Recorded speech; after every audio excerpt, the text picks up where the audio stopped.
First of all, welcome to our 40th annual Halloween costume. With lots of beer drinking and brat eating and fun. It's going to be great. I'm very happy with the way God of War 2 came out. Provided we hit our mark, I was pretty confident that our sales would be better than God of War 1, but I was rather skeptical that our reviews would be. God of War 2, I think at the end of the day, probably equaled, if not slightly exceeded the first, which I was not expecting, and it was quite satisfying. I can't believe I'm fucking doing this. I deserve this one, then. This is the final chapter. So I think big goals for me are to finish this off in such a grand, epic fashion, something that is truly befitting of what we've done, what we've set up in 1 and 2. All right, this is for revenge story.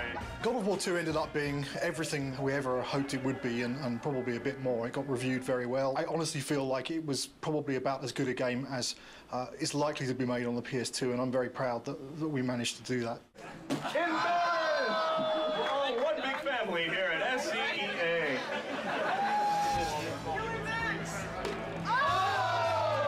Once you start something, you got to finish it. So that's the way I look at things. God of War 3 is going to be the conclusion to the story. My hope is to make the best effects I can on the last one.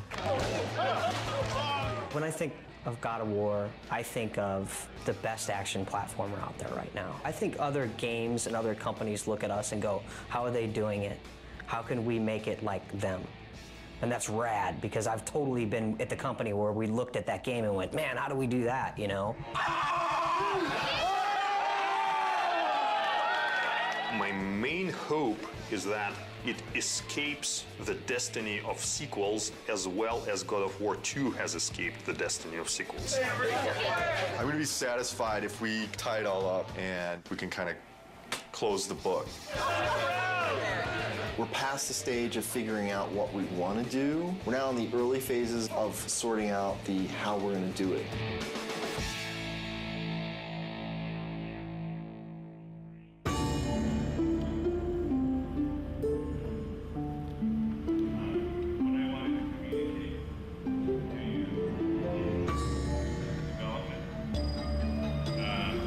Cory Barlog, who is our creative director, has given us 2 week notice. Next Friday will be my last day at Sony Santa Monica. The bomb was dropped. It was somber and everyone was quiet and no one said anything, and perhaps there was a tad bit of shock. It's killed me because I really didn't want to say something, but it's just nothing you can say is going to come across as anything but you're an asshole. When I heard that Cory was going to leave was kind of annoyance more than anything. It's, you know, it takes a long time to make a successful team as much as a successful product. It's always a pain when a key person in that team decides to move on. First emotion we felt was just shock. Didn't see it coming, didn't expect it. It's like dropping a bomb. Well, it was disbelief, obviously. I thought he would be the last one to leave. Incredibly bummed out, like very, very disappointed. You know, you're never really prepared for something like that, you know. They don't warn you very well either. They just kind of spring it on you. It was kind of a bit of a shock. I never expected that Cory would leave the project, so. But once the initial shock died down, I couldn't help but being a little bit happy for him, because he was getting to try new things. It kind of puts us in a little bit of turmoil for now, but I think we'll work it out. I'm glad he has the balls to stick to whatever it is that he wants, but I'm also a little pissed that he's leaving us in the lurch, just kind of like holding the bag. I mean, I know I want to be here. If he needs to be someplace else, that's what he's got to do. And I think it's better that it happened at this stage in the project than a year from now, obviously. It obviously is a very difficult choice and a difficult time and not a very happy choice to be making. But, you know, on the horizon, the doors are opening. Of course, it's hard to imagine someone stepping into Cory's shoes. He's amazing. Many people wondered whether we could do God of War 2 without David Jaffe, who did God of War 1, and I think we succeeded at that. I think we can succeed at creating a third version without Cory Barlog.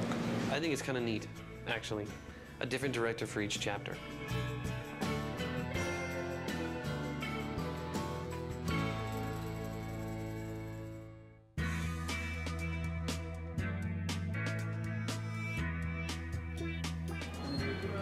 a lot. I have chosen Stig Asmussen to take the helm. When I became director, there was a very warm response from the team. I got a lot of tons of support, and I mean, so far everybody's been super cool. I look back on how Cory handled things and how Dave handled things, and I draw inspiration. I think the most important thing that I got from both of those guys is the fact that they were themselves. I'm super excited about this. You know, this team kicks ass, you know, and it's said a lot, but this type of situation, the kind of garbage that we've been going through in the last month, as far as I'm concerned, this team's second to none. But Stig is fucking amazing. Stig's a pretty good leader, I think mostly because you're probably afraid of him when you first meet him. The entire team really respects him. Everybody communicates well with him, and he's not unfair with any of his decision makings. From my perspective, he is much more easier to work with. He is much more structured and engineer friendly. One of my strengths is to try to lead by example. Hopefully that filters through to the rest of the team and they're able to approach their tasks with total excellence. All those leads from the last game, those key people, they're in place. And that's really where the personality of the studio comes from. That's where the drive of the team comes from, wanting to critique every element and make everything that's in the game the best that it can be. It really is driven from the leads and from the culture of this studio, and that has not changed, even through the turnover. So working on the PS3 is very challenging. It's a lot of new technology and a lot of new techniques are required to make a game on the PS3, which means that we have to learn some completely new techniques for writing our game code. It's also a completely new graphics processor, so we have to learn about those graphics techniques and work out how we expose them to the artist in order to make the best possible art and give the game the look that the art team is interested in. We have a similar set of problems working with the designers. People's expectations for games on the PS3 are much higher. They want to see, you know, more enemies and more complicated effects and, you know, more ragdoll physics on the characters and, you know, realistic looking reactions when you hit people. So yeah, there's a tremendous amount of challenge working on the PS3. God of War 2, the team was able to throw so many things into the game and get things up and running and finding out, is that fun or not? The hard transition for God of War 3 is getting all that to work again because we have so much new technology that has to be built. You know what I'm saying? Everybody has to relearn their own personal expectations and their limitations and how they're projecting their schedules and their tasks and things like that. Everybody is counted on everybody else to kind of make accurate predictions on what they can do. It's tough right now because everything's new. It's just so much more involved. That's very worrisome. When are we going to get to the point where we can say something's going to take 4 weeks to do and it's really going to take 4 weeks to do? It's understandable that nobody understands that right now. PlayStation 3, we're able to push a lot more polygons, a lot more texture resolution and detail, so things are hyper realistic. I mean, they're so realistic now that we can actually see pores on skin and hair and eyebrows and nose hairs. You can see everything. We have a lot of work ahead of us. Every character now is like taking 6 weeks, 8 weeks. At least 6 weeks. Yeah, to make one. It's not like before, it's like 5 days we can make one. For me, it's not knowing kind of where the limits are. You can make stuff look so super realistic now, and that takes a lot of time. Whereas before, we really had defined limits. Yeah, it's exponentially more complex. And the other big thing is, this is going to be our first PlayStation 3 game, and we're expected to be able to beat games that some studios have released 2, 3, even 4. Gamers are expecting us to have better technology, better art, better visuals, better gameplay. Across the board, they expect it to be better. And that's pretty intimidating in itself. We're going crazy with the detail. When it's done, I think it's going to look incredible. You're going to see Kratos do a lot more subtle movement, more facial animation, things that the human eye just, usually takes for granted, but now we can include all those things. The things that we can actually accomplish are starting to now really become things that are only limited by our imagination. With the new hardware and the new system, we're able to kind of start pushing the player experience and creating like a much more kind of cohesive world. And like, the Titan before used to be in a cinematic and now you're actually like running on the damn thing. So it's like, whoa, we're getting there. Titans, we've never done anything like that. They're pretty crazy. It's insane. The fact that you're going to be able to run around this like moving character, and it's basically a moving level. It's pretty insane. From a programming perspective, they're a big challenge. We designed all of our animation systems and everything to deal with a roughly 2 meter high character. Exactly. Where, if his little finger twitches slightly, there's not too much of a big deal. Exactly. But when your character's like 2 kilometers high, then a little twitch in the finger suddenly becomes like a really big deal. The very first moment those were mentioned, I was like, oh Jesus, this is going to be a big problem. Yes. But hey, I mean, it wouldn't be God of War if we didn't try something we didn't think we could do when we started. Because I'm very proud of this game and you guys, I've invited a storyteller friend of mine to come in our walkabout. So Stan Lee is going to join us today and check out your work. This is such a cool time to be just walking around the studio and looking at things as they're coming online. Every month, we do a walkabout, and it's largely for the team to kind of, review each other's work and, and really compliment each other. It's a big studio now, there's like 80 people here, and really it's impossible to keep on top of everything that any given part of the group has been working on. It's an opportunity for everyone to see what cool stuff has been going on in the studio. It's a good way of making everyone realize that they're part of a big machine at this point. Plus, everything looks better after you had a couple beers, so it helps to make your stuff look better. Everyone's out to get Kratos. These are all, it's Olympus, the gods, and they're all bad. All the gods are bad, except this guy who's tormented. Yes. That's great. His line is, in the end, there will only be chaos. And then the next game you do is called Chaos. That's a great sequel. There you go. Zeus's brother Poseidon. Terrific. Terrific drawings. Hera. Yeah. I love to write dialogue. Maybe we could try something new. A video game with lots of dialogue. I'm sure it would sell like a bomb. And I love the way this hand is there. Oh, gosh. Oh, yeah, and then when he moves the hand, we'll like make that to kind of get destroyed a little bit and get all kinds of dust flying off of it. This is one of the best things I've ever seen. Cool. That is beautiful.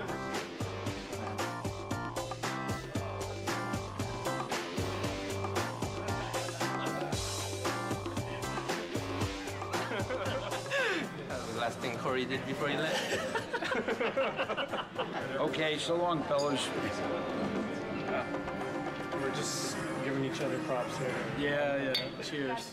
There's no such thing as a bad walkabout, because, beer at work. And also, Stanley rules! Woo! Just crawled up there. It's Stanley. Stanley!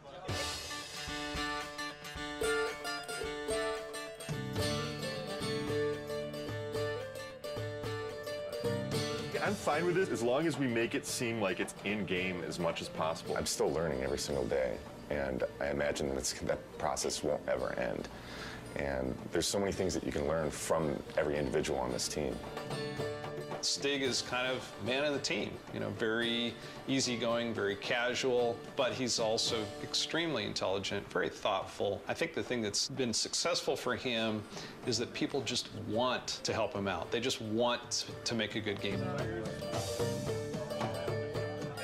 Stig just keeps pushing along. He's got 2 brand new twins at home, and yeah, it just keeps on He's got this other baby, this big baby on his back right now, so he's doing great.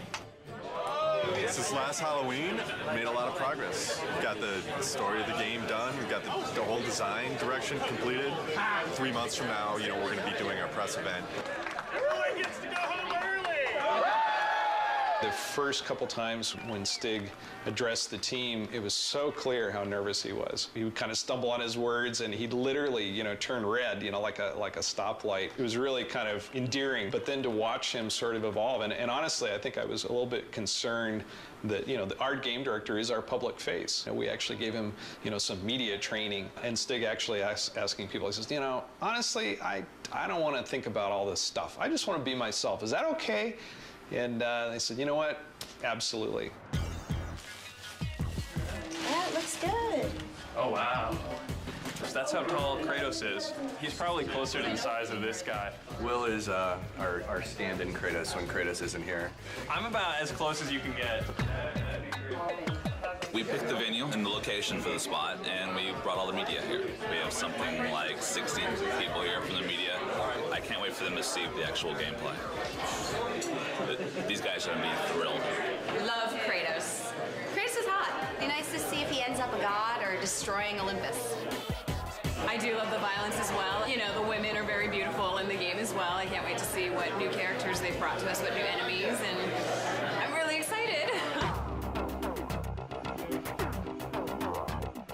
I also want the sizzle, you know? Maybe we can just focus it in a little bit more. We can play with that a little bit. Yeah. The development team has worked so hard on this project, so it's really fun to see when all their hard work comes to fruition. I'm going to get through the first couple slides up here, and then I'm going to start to walk around. Nobody has seen the gameplay outside of our studio, so this is going to be the first time. I want to get this over with. I'm nervous, but I'm also excited about this. I think we've got something really cool to show. I'm looking forward to seeing people's reactions. Can we play it? This is our first big kind of press thing. There's definitely some nerves with that. Anxious. I'm definitely anxious. The best thing that could happen today is people think it's awesome. You know, it totally kicks ass. The worst thing that could happen today is that people just flat out think it sucks. I don't think that's going to happen, but you never know with these media people.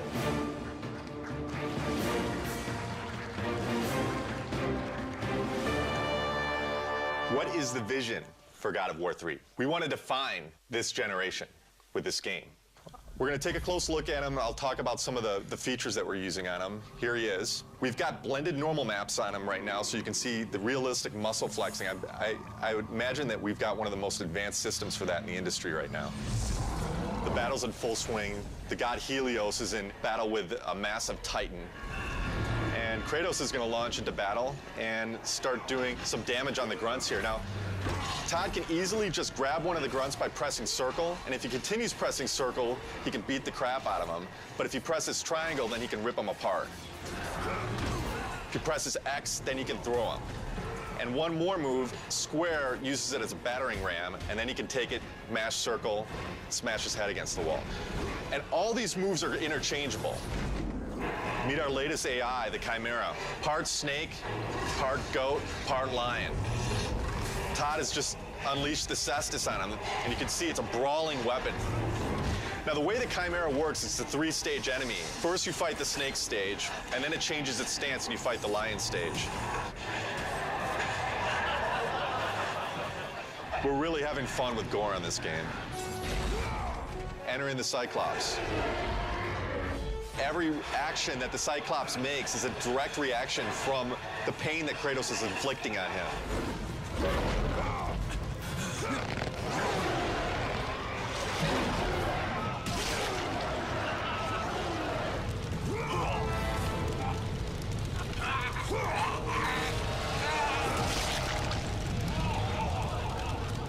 Well, that's our newest upgrade, the Helios head. It can be used to reveal secrets. Todd has now found the door of Eos. Another thing the Helios head can be used as is a lantern in darkened areas. This is our newest form of travel in God of War, Icarus Ascension. Todd now has full flight controls over Kratos and basically dodging gameplay.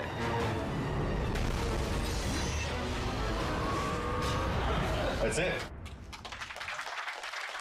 Oh my God, fantastic. It was great. It was phenomenal. I mean, like, I thought that I had a concept of what it would be like, but this pretty much blew everything completely out of the water. We're putting a lot into this game. I said I think this game needs to be a defining game for this generation, and I truly believe it will be. I can't comment on what the future holds for the series because, you know, I'm focused on God of War 3 right now, but this is God of War this is it. This is the end of the story. We got a lot of work to do, so there's no time for relaxing, that's for sure. E3 is obviously a big thing. We got to get this playable to the public, what we just showed on the demo here. We're in pretty good shape for that, but we got to get the game done. But we still got a lot of work left to do.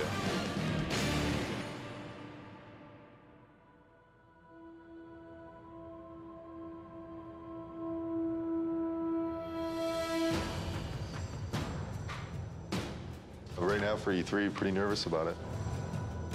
Nervous, I mean, think nervous isn't a bad thing. You know, you should be nervous.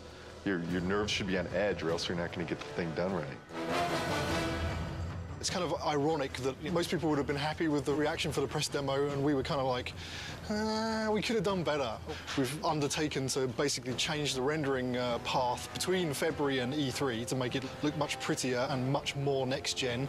We have this amazing capacity to never know when to stop. Hopefully it'll all come together. I think it will. It's looking very nice. We definitely know how to pressure ourselves. This team sets the bar really high. We could settle for a lot less and probably be a lot closer to being done, but with this group, they're never satisfied. Yeah, we never do things the easy way. Personally, I'm worried, but then I think it's good that I'm worried because that forces me to actually get this shit done. Good. There's definitely pressure, self-created pressure, and then pressure from other departments just to get everything done. We're all just trying to do our best. I think the most pressure we get is from ourselves. Every team is always looking at the other team's work and commenting and critiquing. So we're really pushing each other the most, I think. It's a lot of back and forth.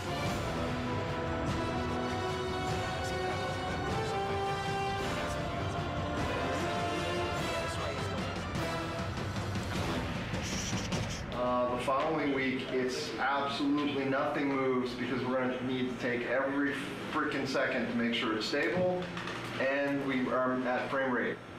So, stay with that. You want to just... The dead soldiers on the ground aren't in the poses?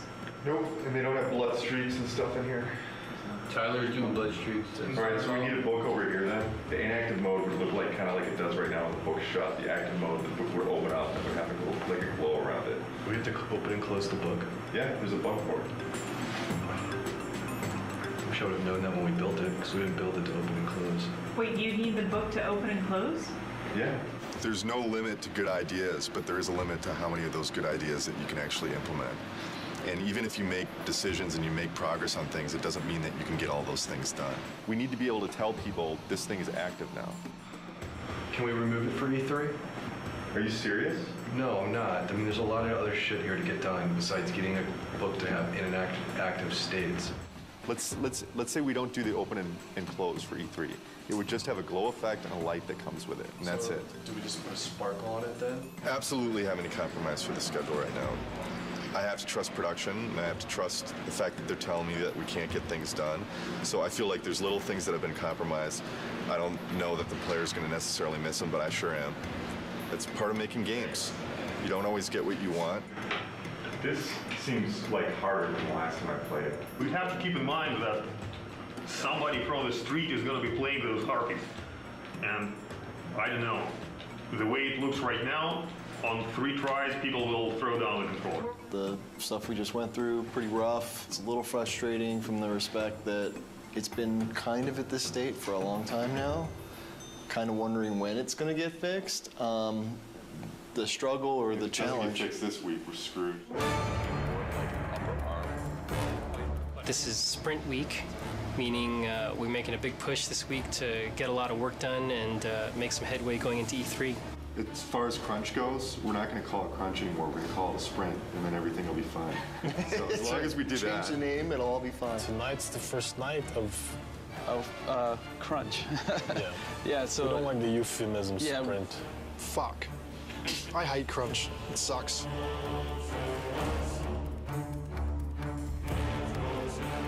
Right now, I'm creating a new build, and hopefully that will enable the rest of the studio to then continue working on the awesome content that they're creating for E3.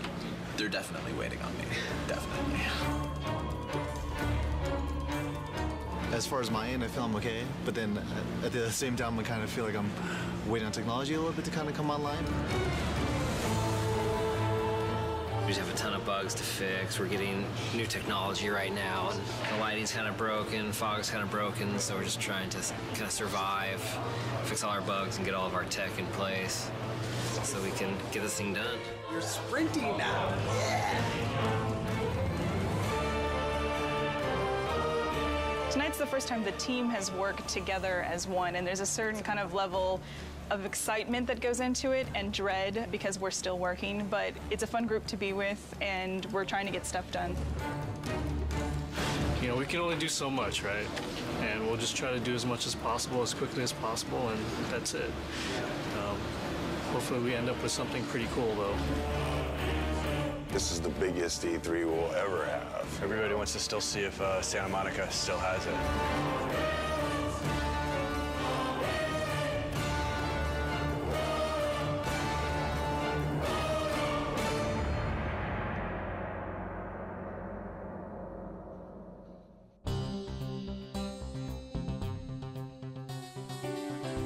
Last 2 weeks have been very, very intense. I actually got here this morning a half hour before the shrine actually opened to deliver live code for what we're playing this morning. I didn't have that code until yesterday afternoon. The Sony press conference is their big moment, 2 hours to like show all the new stuff they have. And it's going to be broadcast on live TV and web. And we're going to end the show with God of War 3. Anytime that you go first or last, if you open the show or close the show, it's an honor. I guess we're happy that Sony seems so committed to our game. It's nice that all of our hard work over the last 7 years, really, because that's how long we've been working on the God of War series in total, is really getting the reception that it seems to be getting. We're real excited that we're closing the press conference. It's a great opportunity. It's a great way to end. We're going to be live on stage playing real live code. So nerves are definitely high. Like a lot of jitters. Stig's going to be talking and I'm going to be playing on stage, so a little stressful. Got to take the edge off a little bit. Headlining scares the shit out of me. I've never done something this big, standing in front of 2,000 people or however many it is. This is one of the most eagerly anticipated games of this generation. I'd like to invite Stig Asmussen to the stage to show you the first few minutes of the jaw-dropping God of War 3.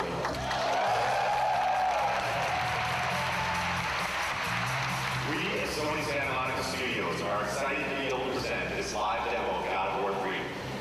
God of War 3 is the final chapter in our fantasy trilogy based on the dark side of Greek mythology. Now our design director, Todd Pappy, will take point on the controls, and we'll get into our demo.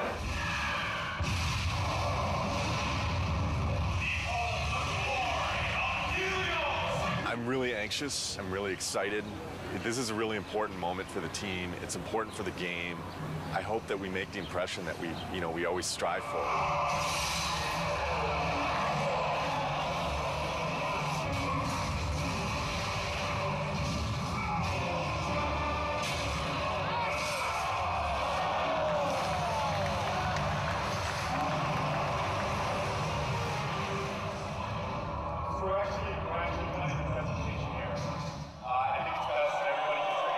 The demo is now live at Show 4, and we have an extra 20 minutes of gameplay so you can see how it ends. God of War 3 is due for release March 2010. Thank you. One line. Amazing, fucking awesome. People really seem to dig it. This went well. I don't see how it could have gone any better. Well, I'm kind of glad that E3 is back. It's pretty exciting. It's been a couple of years since there was a really decent-sized E3. It's always exciting to have your game here. This is what we work for. E3 is like Christmas. We've got 12 kiosks set up with God of War.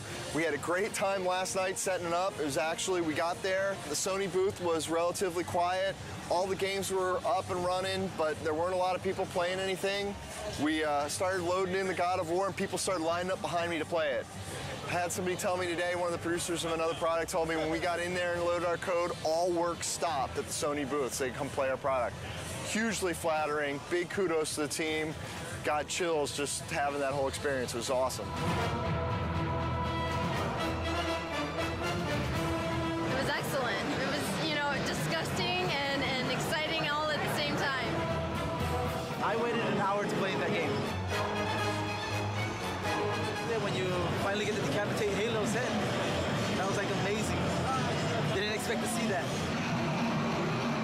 It's pretty brutal.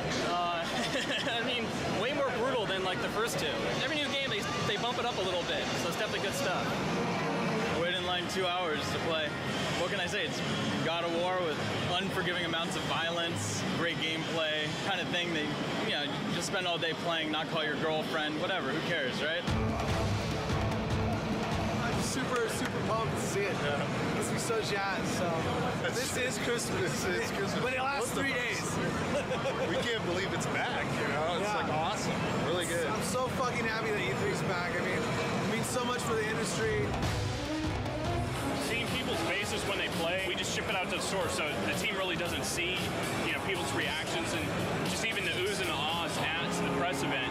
It makes it all worth it. Just seeing the people's faces. I mean, that's why I make the thing. I want to take people to that next level. I think this is what excites the team the most when they get to see people's reactions. We work our asses off before this to just get the demo to be as polished as possible, and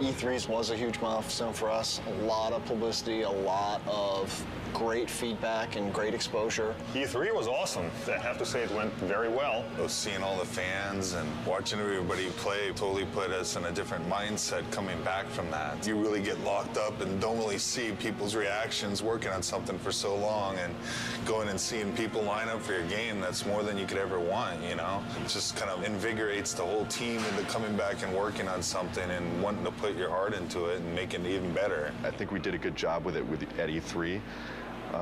And that shouldn't be our high point. That should be like our midpoint. Alpha is when the whole game from start to finish needs to be in one bag. It can have placeholder assets, but you can fly basically through the whole game or walk through the whole game, and everything's represented in approximately the way that it will ship with. Yeah, so ideally by Alpha we shouldn't go, oh hey, we need that extra bad guy, or hey, we're gonna add a new boss. Which we've done on other games, so. But ideally on God of War 3, you know, Alpha will be, okay, all of our pieces are in. And then after Alpha becomes Beta, and Beta is basically art lock. I want to make sure that when I'm playing the game, I've got a smile on my face. You know, I've played God of War for the last 6 or 7 years of my life now. As long as I'm got a smile on my face, I think there's a good chance that that's going to translate over to the fans. If you kind of take a look at this here, you can see this character that's the size of the Sears Tower, roughly. It's about 1,500 feet tall. It's a different kind of boss battle. Kronos is more than Gaia, is more fully alive, and you're more fighting on a character that's moving around. So this has been very tedious and challenging and time-consuming to put this together, but I think at the end it'll definitely be worth it, and people will feel like they're playing something they never played before. Kronos will actually thrust his hands forward and he will scrape and leave his fingers there, so that you can actually attack his fingernails. We'll have a breakable on the fingernail, and then the fingernail will bring up a circle prompt. You'll grab onto that and in the CS move, and then basically do a struggle and then rip it out, and it'll be kind of a gory, cool, memorable moment. We actually want to make this awesome. We want to make this gameplay super exciting. It's going to be everything people expect from what the Titan fight should be. What are the big tech issues, Chris, that you need support on? The only big tech issue we need support on at the moment is the issue with the collision. The more static you can get him, the more precision you will get in your CS move. The problem is that since it's a skin collision, the skin itself is not just a non-deformable object that you can rely on to not have change from one frame to the other. That's the biggest issue we can have. What we're doing hasn't really ever been done before, and so a lot of what we're running into are issues with trying to make it as exciting as possible, but working within the technical constraints that we have and in the time frame that we have. I would say that the rewrite of skin collision is turning into a very unrealistic proposition to get it finished before Alpha. Time is the biggest fun killer usually, is as far as developing. It's where you come up with the most exciting scenarios, but do we have the time to put it together? Fabrice and I will need to take a look at what is going on and what's fixable and what is not, and what we will have to design around. With Kronos, the whole is greater than the sum of its parts, and when you see it all together in the finished product with all the polish, I think it's going to be one of the most memorable experiences in gaming history. That's how I feel about it. I know it's going to be like that. The murderer of Gaia enters my tomb, Kronos! I know it was you who killed her, Spartan. Who else could?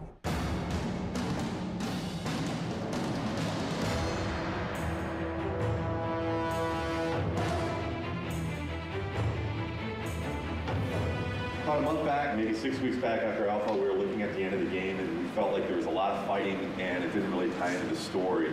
We had a couple brainstorming meetings and we came up with this idea that it would be really cool to go inside Kratos' head, because that's where the struggle is really taking place. The story's really never done until the game ships, and we're always tweaking it and modifying it, but I really like working on the story. Kratos is going to have this emotional struggle inside of his head. And, really the object of this game is he has to realize that he has hope inside of him, the power of hope. And that's what he originally got when he opened up Pandora's box. He didn't get the evil things, he got the good things. And I think it's going to be a really, really fitting end to the trilogy. Keep in mind, we're very close to beta here, and this is the big stretch. And we really, really, really got to be zipping things up. Let's do it. That's all I got. That's all I got.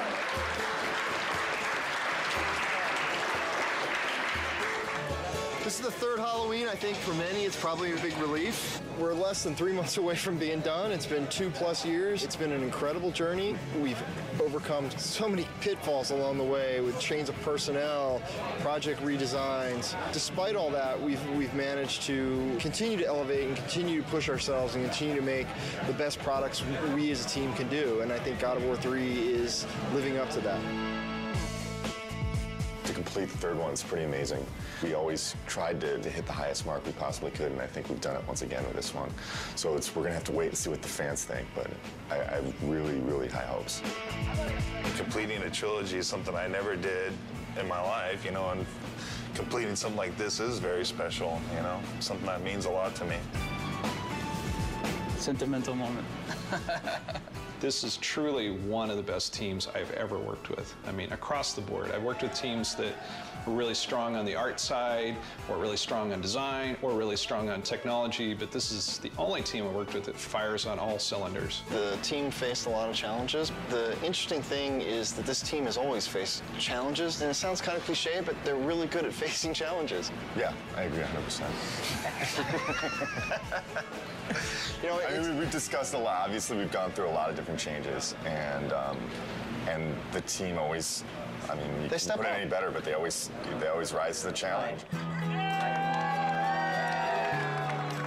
We really sat down and focused what we wanted to, make good, and whatever wasn't working, we just kind of threw out the door and said, this is what we want, and that's what everybody focused on and made good.